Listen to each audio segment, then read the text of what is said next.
So CT Panet is winning his first PGA Tour event, and now we bring on our WSAV Golf Insider, Krista Dunton. She is the 6-time South Carolina Golf Instructor of the Year, the head of instruction at Berkeley Hall in Bluffton, and according to Golf Magazine, one of the top 100 golf instructors in the world. And Krista, this is another classic, at least 21st century RBC heritage story.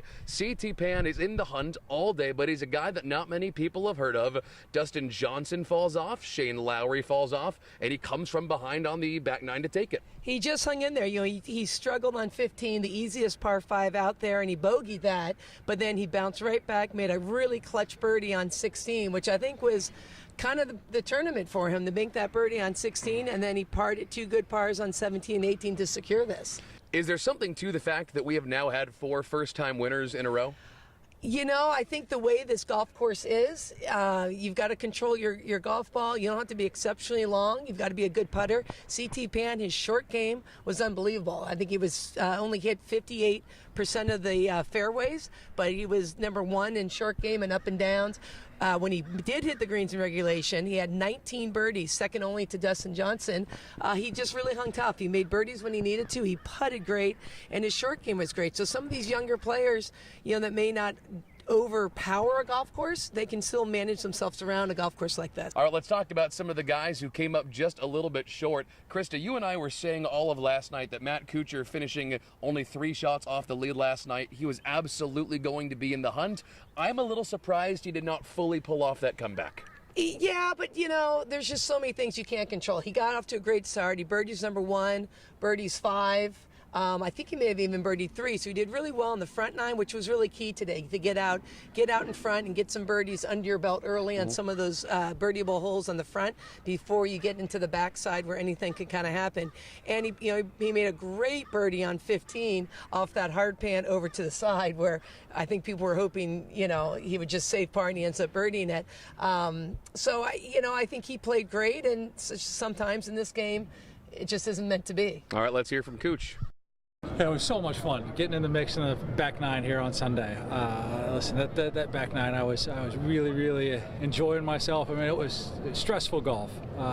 The wind was up. It was tricky to try to figure everything out, but to get in the mix, to have a chance to be playing some good golf, make a couple birdies, it really was a lot of fun at that back 9 today.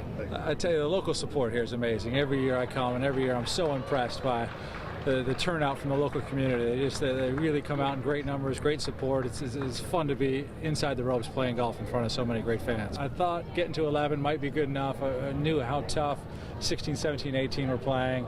I thought 11 may get in a playoff, but hats off to CT Pan. Those are tough holes. He played awfully steady. And so. Well, another man in contention until his very last shot of the day was Patrick Canttley, who top 10 at the Masters.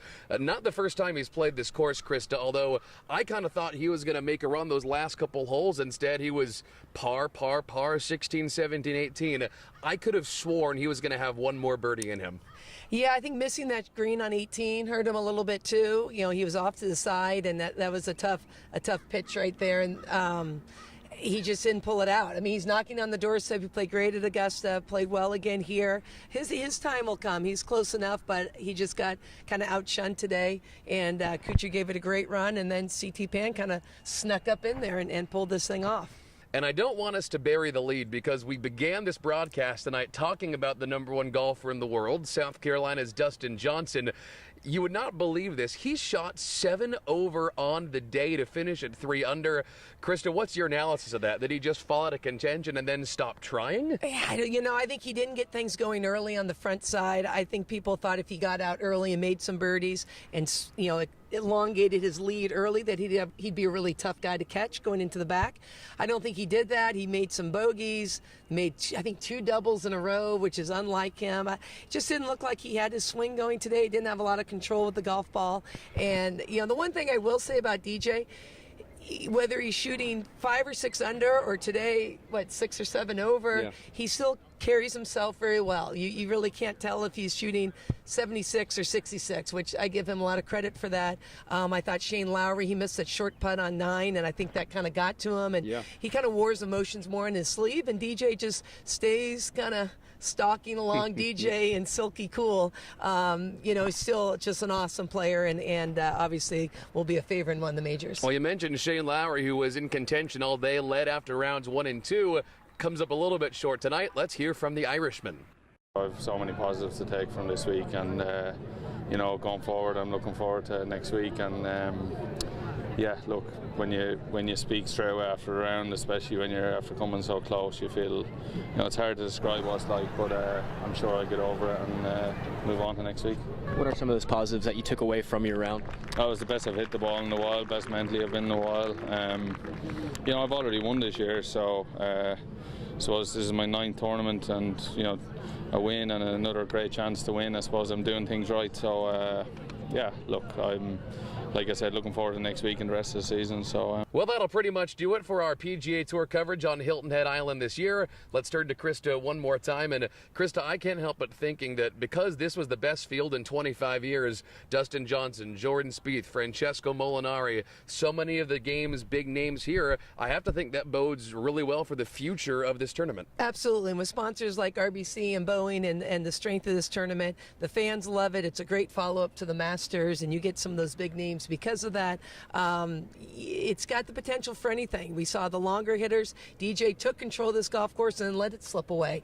You have the straighter ball hitters that can manage themselves around this golf course well, that have great short games and putting like a CT Pan that hung in there and won this. So the nice thing about this RBC and at Harbor Town is that it really can bode well to anyone's game. It can be the shot maker's strategic one to take it apart, and obviously the long hitters can, if they can capitalize on the par 5s, they can have an advantage. So it keeps the field open, and I love the star-studded field and the new namers that we have coming up and seen. So for our WSAV Golf Insider, one of the top 100 golf instructors in the world, Krista Dunton, I'm Sports Director Greg Talbott. Thank you so much for being with us all week for Heritage Week here on Hilton Head Island, and we're back to wrap things up on News 3 at 11 right after this.